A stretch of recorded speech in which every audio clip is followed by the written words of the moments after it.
Nós fomos ensinados que a história do país começa em 1500, quando navegadores descobriram o Brasil. Mas como é possível descobrir uma terra que já era habitada por milhões de pessoas?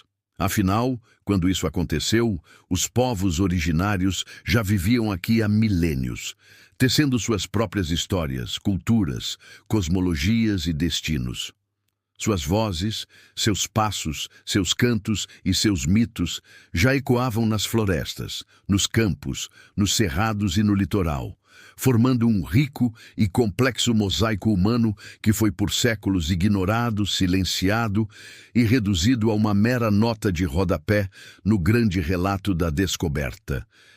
Esta é uma tentativa de recontar uma parte dessa história, de imaginar o mundo que existia antes da chegada dos europeus, um mundo vibrante e plural, longe de qualquer noção de vazio ou de homogeneidade. O sol nascia sobre a Serra do Mar, banhando de dourado um mundo de verde infinito.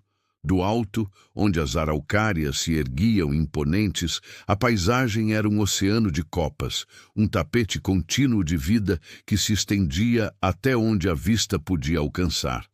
No interior dessa floresta, a luz era um bem precioso, filtrada em feixes diáfanos que iluminavam o solo úmido e repleto de serapilheira.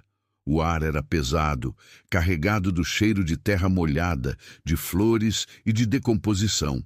O perfume da vida em constante renovação. Aqui, os sons da Mata Atlântica formavam uma sinfonia complexa, o chamado estridente do búgio, o canto multifacetado de incontáveis pássaros, o zumbido de insetos e o estalido seco de um galho quebrado sob as patas de uma anta. Nesse mundo, moviam-se os Guaianá. Eles não viam a floresta como um obstáculo, mas como sua casa, sua farmácia, seu templo e seu sustento. Seus passos eram silenciosos, fruto de uma intimidade milenar com cada trilha, cada raiz, cada curso d'água. Tupã, um jovem caçador, ajustou a zarabatana nos lábios. Seus olhos aguçados perscrutavam a copa das árvores. Ele não caçava por esporte, mas por necessidade e por respeito. Cada flecha, cada dardo envenenado com curare era precedido de uma prece silenciosa, um pedido de perdão ao espírito do animal. Para Tupã e seu povo, tudo possuía uma alma, a árvore que fornecia a madeira para suas armas, o animal que oferecia sua carne, o rio que saciava sua sede. O mundo era um lugar habitado por forças invisíveis, com as quais era preciso negociar constantemente. Enquanto Tupã caçava, sua irmã, Jandaia, ajudava sua mãe na roça. Eles não praticavam uma agricultura de vastas monoculturas, mas um cultivo diversificado e sustentável. Usavam a técnica da coivara. Abriam uma clareira na floresta, queimavam a vegetação para adubar o solo com as cinzas e então plantavam uma variedade impressionante de espécies. Mandioca, milho, amendoim, feijão, abóbora, pimenta e batata doce cresciam juntos, formando uma teia de interdependência que protegia o solo e garantia sua fertilidade por alguns anos. Quando a terra se esgotava, eles simplesmente se mudavam para outra área, permitindo que a floresta original se regenerasse por completo. Era um ciclo de dar e receber. Uma relação de equilíbrio que mantinha a floresta de pé há gerações. A aldeia dos Guaianá era um conjunto de ocas, grandes habitações comunitárias feitas de madeira, folhas de palmeira e cipó. Dentro de uma delas, viviam várias famílias, unidas por laços de parentesco. O cacique, um homem de meia-idade chamado Arapiau, não era um governante absoluto, mas um sábio, um mediador de conflitos, aquele que melhor articulava o consenso dentro do grupo. Sua autoridade vinha do respeito que conquistara, não da força. À noite, ao redor da fogueira central, as histórias eram contadas. Os mais velhos, com vozes graves e cheias de cadência, narravam as lendas de criação. Falavam de Maíra, o herói civilizador que lhes trouxe o fogo e a agricultura, e da grande serpente cósmica, Monã, que moldou os rios e as montanhas. Esses mitos não eram apenas entretenimento. Eram a constituição moral e espiritual do povo, o manual que explicava o mundo e o lugar deles dentro dele. Mas ao norte, onde a floresta dava lugar a um imenso planalto, recortado por rios e coberto por uma vegetação mais rala, viviam os Tupiniquim. Suas aldeias eram maiores e, por vezes, fortificadas com paliçadas de madeira, um testemunho das complexas relações que mantinham com seus vizinhos, que podiam ser de aliança ou de hostilidade. A guerra, para os Tupiniquim, não era sobre conquista territorial no sentido europeu. Era uma questão de honra, de vingança e de captura de prisioneiros para rituais antropofágicos. Acreditava-se que, ao consumir a carne de um guerreiro valente, o canibal incorporava suas virtudes e sua força vital. Em uma dessas aldeias, um jovem guerreiro chamado Jaguareté se preparava para seu primeiro combate. Seu corpo estava pintado com urucum e genipapo, formando padrões geométricos que contavam sua linhagem e suas aspirações. Ele sentia o coração bater acelerado, não apenas pelo medo, mas pela ansiedade de provar seu valor. Seu avô, o pajé da aldeia, o chamou para uma cerimônia de purificação. Em uma cabana escura, cheia da fumaça densa e aromática de ervas sagradas, o velho homem cantou e invocou os espíritos guardiões. Ele mostrou a Jaguareté que a verdadeira coragem não estava na fúria cega, mas na capacidade de controlar o próprio medo e de agir em sintonia com os desígnios dos antepassados. A vida social tupiniquim era intensa e ritualizada. As festas, os casamentos, as cerimônias de nomeação e os funerais eram eventos que reuniam a comunidade inteira, fortalecendo os laços que a uniam. A poligamia era praticada pelos homens de maior status, e as mulheres tinham papéis fundamentais na agricultura, na cerâmica e na tecelagem. Elas produziam belos cestos, redes de dormir, uma invenção genial que maravilhou os europeus, e potes de barro decorados com intricados padrões zoomorfos e geométricos. Seguindo o curso dos grandes rios que serpenteavam pelo continente, chegava-se ao domínio dos povos do tronco linguístico Macro-G. No coração do Brasil, no Planalto Central, os povos como os Xavante e os Kayapó haviam desenvolvido uma cultura profundamente adaptada ao cerrado.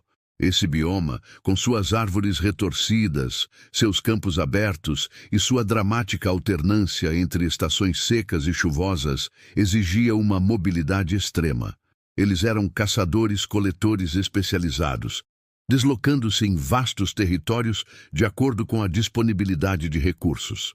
Para um jovem Xavante chamado Aruã, a iniciação era um rito de passagem brutal e necessário.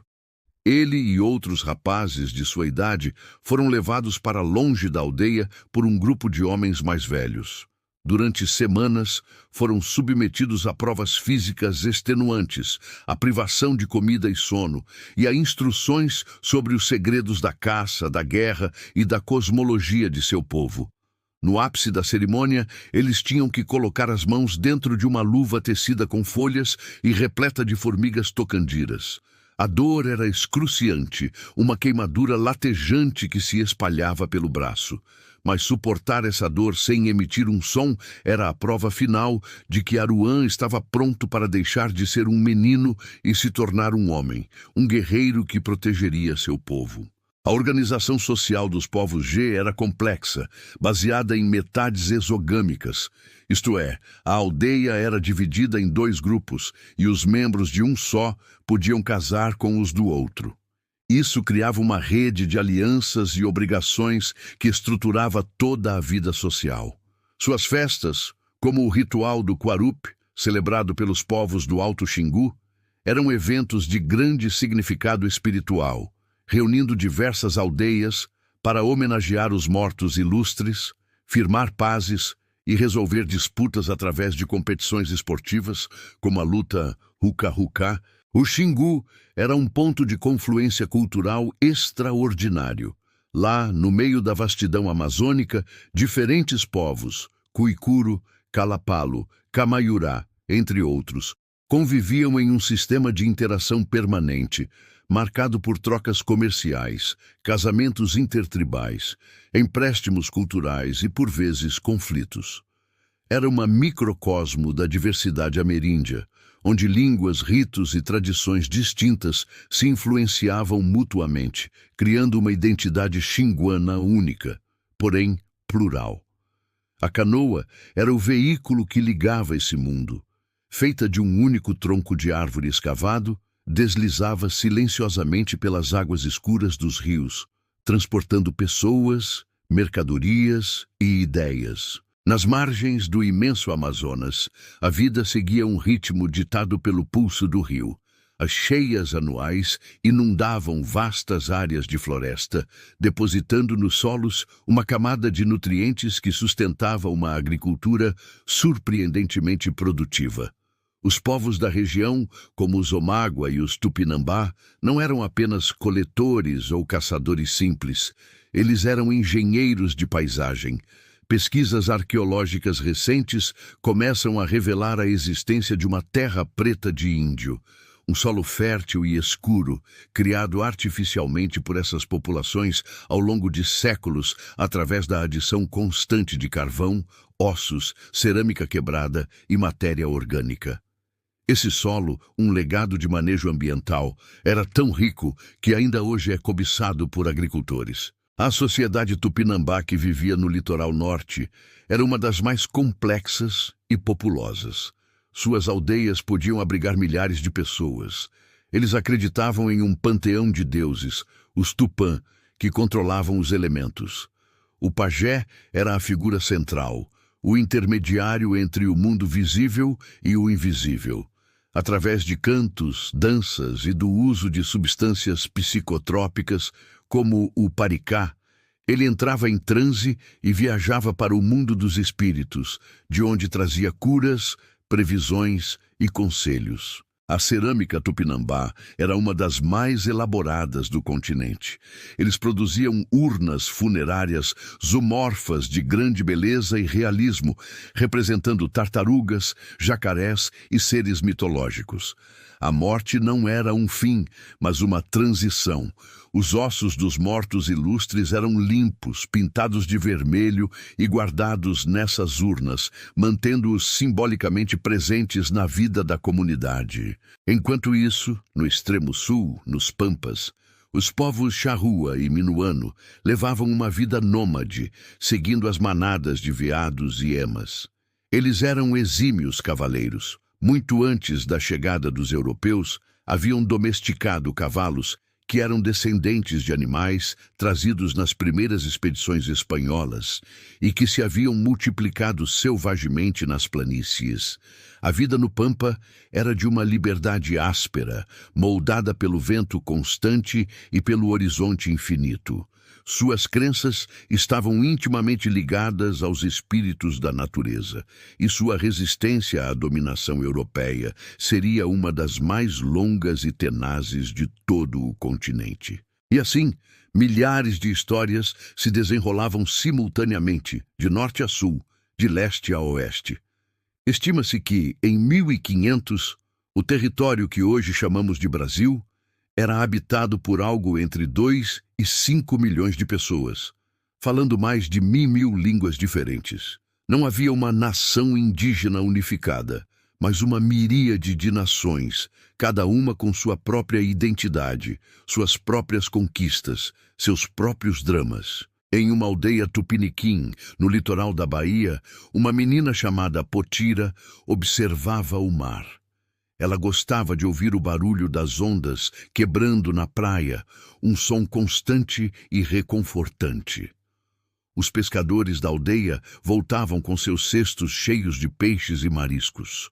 A vida seguia seu curso habitual, marcado pelas estações, pelas festas e pelos rituais.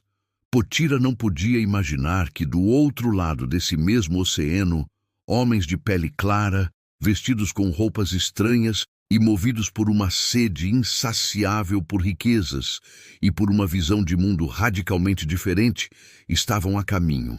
O ano era 1500 no calendário europeu. Enquanto Pedro Álvares Cabral e sua frota se aproximavam do litoral baiano, avistando o Monte Pascoal, do ponto de vista dos povos que habitavam aquela costa, não se tratava de um descobrimento. Era um avistamento de algo estranho, talvez ameaçador, talvez fascinante. Homens em grandes casas flutuantes, com panos brancos, haviam surgido no horizonte. Os primeiros contatos foram provavelmente de cautela e curiosidade mútua. Os tupiniquim observaram da praia, os portugueses do convés de seus navios. Dois mundos, até então separados por um oceano de ignorância, estavam prestes a colidir. Os portugueses viram selvagens nus, que, segundo a carta de Pero Vaz de Caminha, possuíam uma inocência admirável, mas que precisavam ser convertidos à fé de nosso Senhor Jesus Cristo.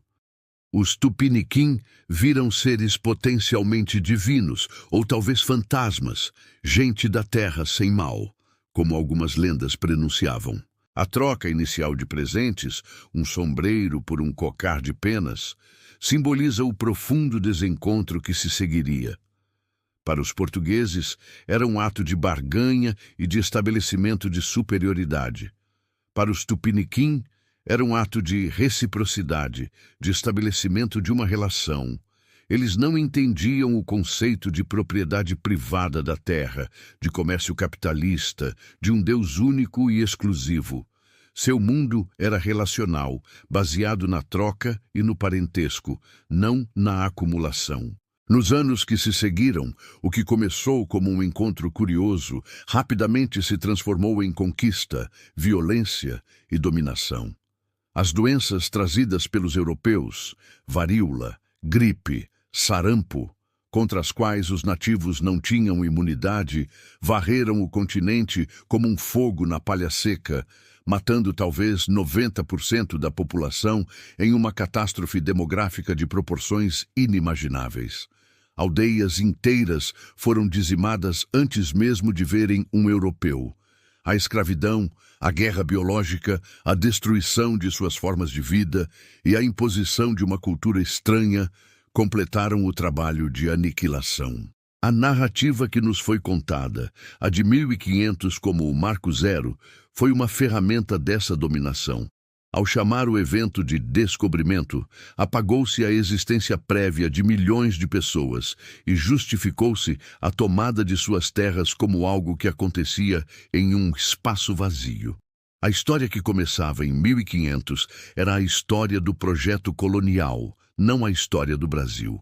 A verdadeira história do Brasil é muito mais antiga. Ela começa nas pegadas de Tupã caçando na Mata Atlântica, no ritual de iniciação de Aruã no Cerrado, na cerâmica sagrada dos Tupinambá, na rede tecida pelas mulheres tupiniquim, no olhar curioso de Potira para o mar.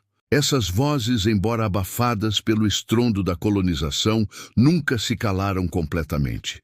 Elas sobreviveram na resistência silenciosa, na memória oral, nos traços genéticos de milhões de brasileiros. No nosso vocabulário, palavras como pipoca, mandioca, carioca, jacaré. Na nossa culinária, à base de mandioca, milho e palmito. E na nossa forma de ser. Conhecer e honrar essa história anterior a 1500 não é um exercício de nostalgia, mas um ato de justiça e de reconhecimento. É entender que a nação brasileira foi construída sobre as ruínas de mundos inteiros e que a riqueza da nossa cultura atual deve muito à sabedoria, à resiliência e ao legado desses milhões de pessoas que já estavam aqui, vivendo, amando, lutando e sonhando, muito antes de uma frota de navios avistar um monte e achar que havia descoberto um novo mundo. Na verdade, eles é que haviam sido descobertos por um mundo muito antigo, que os recebeu não com hostilidade imediata, mas com uma humanidade que infelizmente nem sempre foi correspondida.